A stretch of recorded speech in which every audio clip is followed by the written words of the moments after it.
Hello everyone, magandang buhay sa lahat. Welcome na welcome po kayo dito sa aking Mathematics Tagalog tutorial. Sa video na ito, I'm going to present different situations about financial problems. And here are different financial problems. So one is earning money. Second, profit and loss. Third, best buys. And the fourth one is installment plans. So why these are some of the financial problems?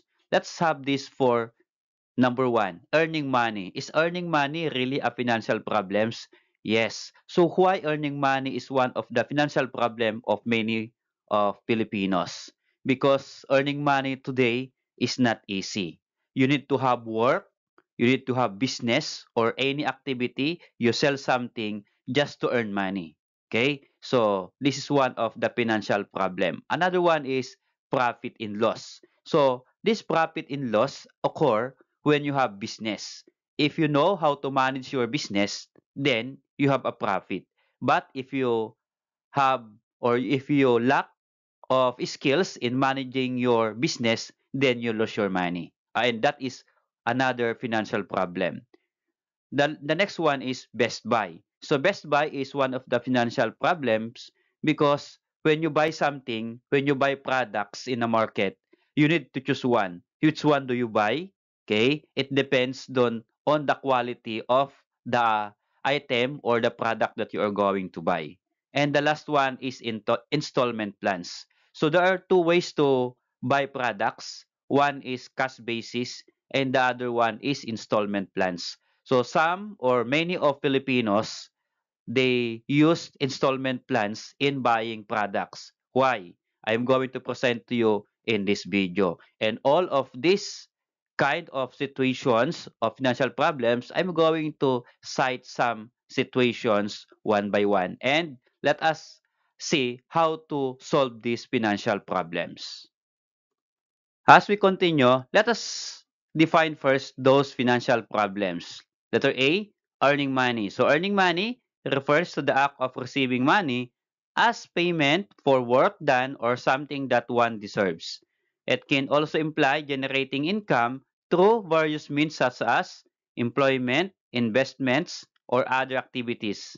In essence, earning money involves making a profit or receiving compensation for one's efforts or contributions. Okay, so again, earning money is receiving money for payment. Okay, so there are many ways to earn money. Again, to cite one, that is employment. So you need to have a work, you need to be employed so that you earn money.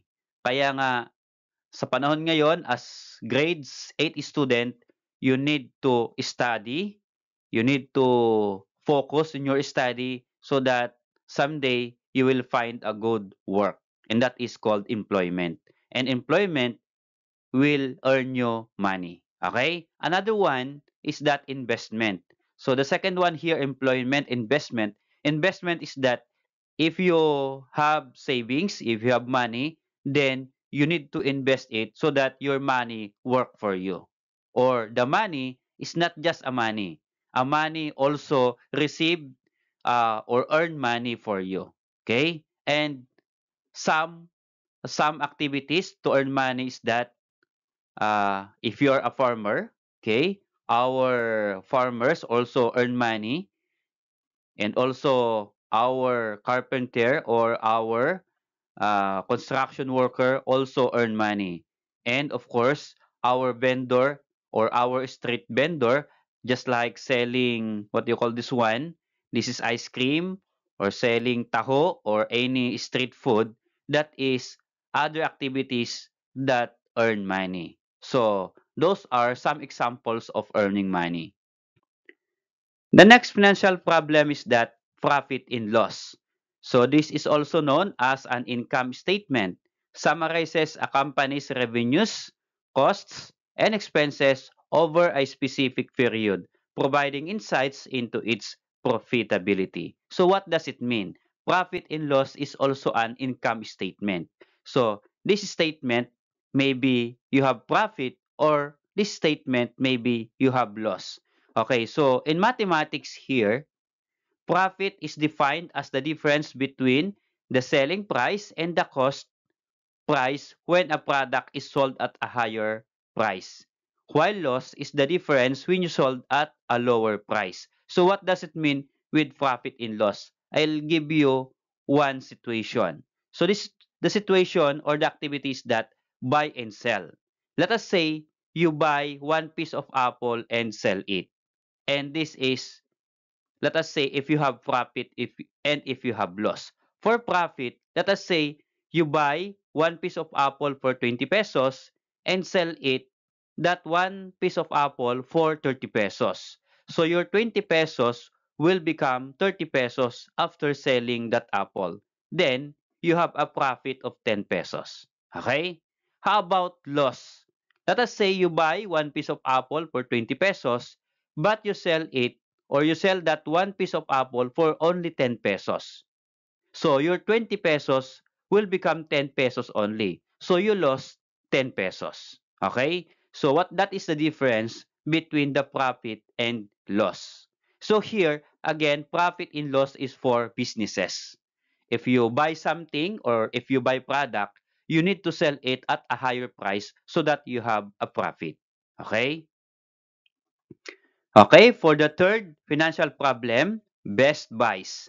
Buying amounts of products that represent the best value or the option that gives you the most value for your money.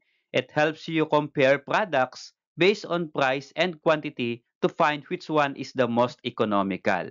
So again, best buys is that deciding on what product that you're going to buy, depending on the quality and then the amount of that product. I'm going to present you one situation about Best Buy. Let us say buying a phone. All of our students now have phone, okay? So, if you're going to buy phone and you're going to decide which phone that you're going to buy. Let us say phone A worth 18,000 pesos and phone B worth 20,000 pesos. So which one that you're going to buy? You're going to look at the specs of these phones. Okay? For phone A, the storage is 128 gigabyte, and for phone B, the storage is 256 gigabyte. So which one has the higher gigabyte or storage? That is phone B. Okay? But again, phone B is 20,000 and phone A is only 18,000.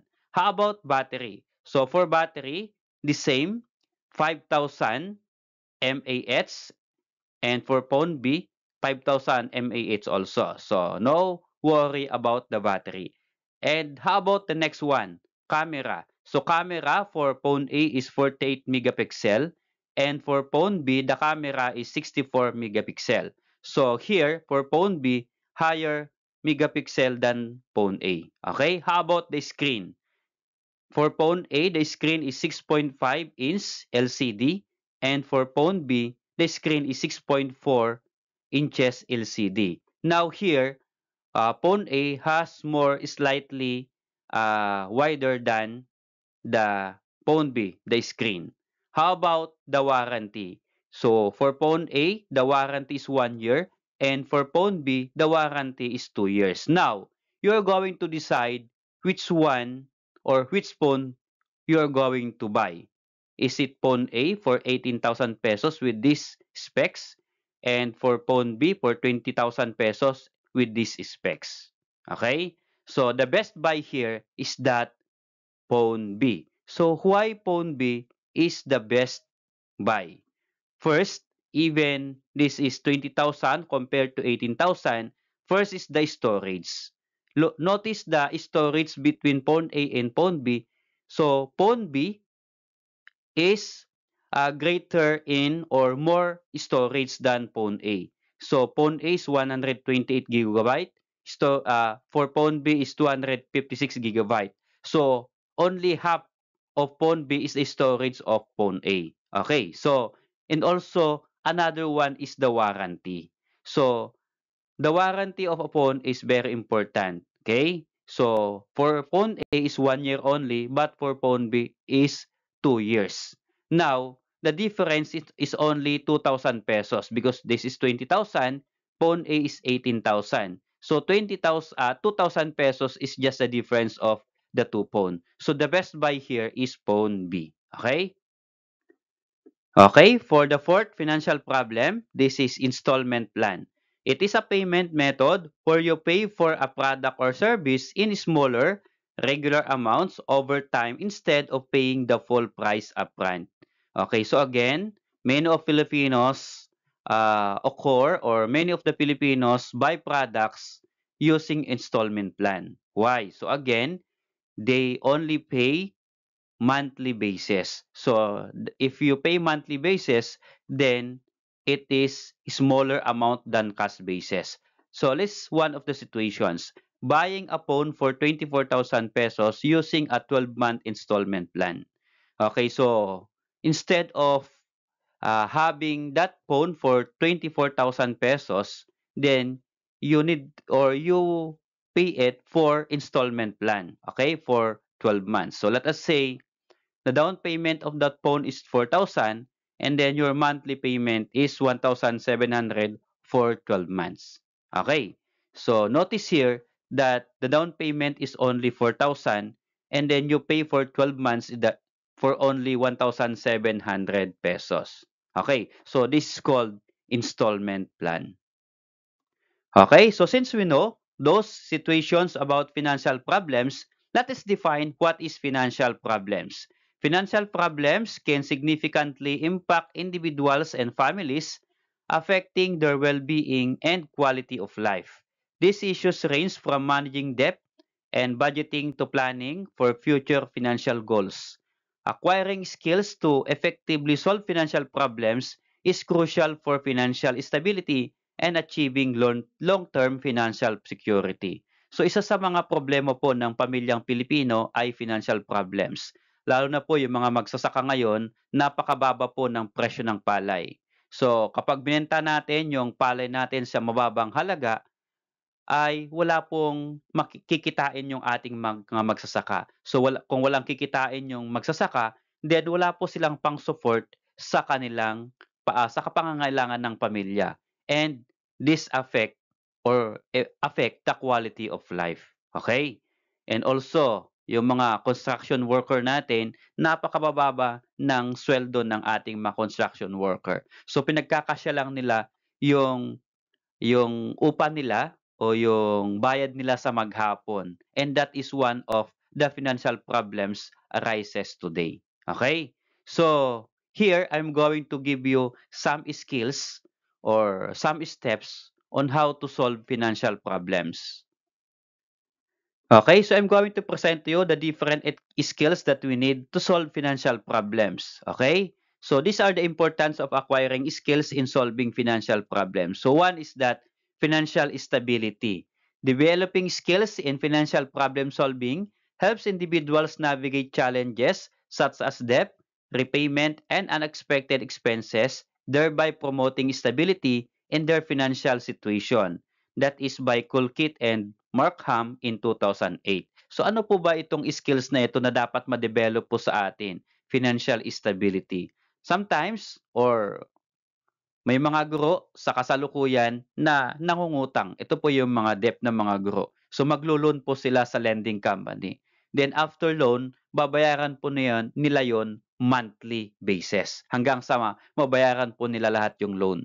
So dapat kapag kayo po ay nag-loan as sa mga kagaya niyong mga bata pagtanda ninyo, kapag kayo ay nag-loan, so babayaran na ninyo sa mga susunod na buwan, yung pagbabayad ninyo mababawasan na yung financial allotment sa inyo monthly kasi magbabayad na kayo ng utang ninyo. So ibig sabihin yon, dapat magkaroon kayo ng skills kung paano nyo i-budget o pagkasyain yung natitira pang sweldo nyo. Okay? Para patuloy yung pamumuhay natin o masuportahan natin yung mga pang-araw-araw nating pangangailangan. So that skill is that financial stability. Another skill is that budgeting and planning. So, dapat marunong po tayong mag-budget and mag-plan ng mga pagkakagastusan natin ng pera natin. So, effective financial management skills enable individuals to create realistic budgets, allocate resources efficiently, and plan for future financial needs. That is by Hogarth and Hilgert in 2002. So when you say budgeting and planning is that you need to have a plan in spending your money. So hindi basta't gusto mo yung product, hindi basta't gusto mo yung services ay gusto mo nang bilhin, hindi po. So according to your monthly salary or yung kinikita mong pera, dapat alam mong i-budget kung saan lang pwede yon. Okay, sabi nga nila sa salita ng mga Pinoy ay dapat marunong tayong mamaluktot. Okay? Kung maiksi yung ating kumot. Ibig sabihin, kapag konti yung pera natin, yung na-earn natin na pera sa isang araw o sa isang buwan, dapat kaya po nating i-budget pagkasyahin. At para may budget natin yon, kailangan po natin na i-plan. Ano lang ba ang pwede nating bilhin? Ano lang pa ang pwede nating pagkagastusan ayon po doon sa amount ng kinikita natin. Okay? And that skill is that budgeting and planning. Okay, so another skills in solving financial problems is that reducing stress. So marami po sa atin kapag marami na tayong bayarin ay nagkakaroon po tayo ng stress. And that stress cause more stress pagdating po sa budgeting ng pera natin. Okay, so reducing stress is that addressing financial problems proactively reduces stress and anxiety associated with financial uncertainty, promoting mental and emotional well-being, and that is by Hastings and Mitchell in 2011. So dapat ma-reduce natin yung stress natin about financial problems. At para ma-reduce natin yung stress natin, you need to have these skills. Paano po mag-address ng financial problems? Lahat po karamihan po ng mga pamilyang Pilipino ay nabubuhay sa utang. Okay? At yung ating pong bansa ay nabubuhay din sa utang at tayo po ay nangungutang po sa ibang bansa. Okay, so dapat ma-reduce natin yung stress natin. Dapat alam nating i-manage yung stress natin pagdating po sa financial problem. Okay? So kapag na-manage natin yung ating pera, nagastos natin sa tama, so marireduce yung stress natin. Okay? At kapag wala po tayong stress, nakakaisip tayo kung paano pa mag-earn ng money para madagdagan yung kinikita pa natin sa isang araw o sa isang buwan. Okay? So that skill is that reducing stress. Another one is building resilience. So what is this building resilience? Learning to solve financial problems fosters resilience, empowering individuals to recover from setbacks and adapt to changing financial circumstances.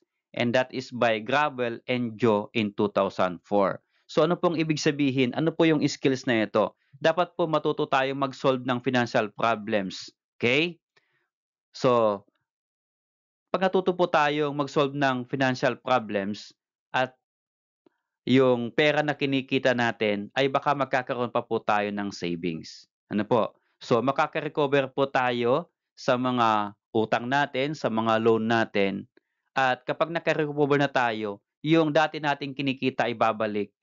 Kapag bumalik yon at marunong pa po tayo mag-budget, so ibig sabihin, magkakaroon po tayo ng savings. Ano po?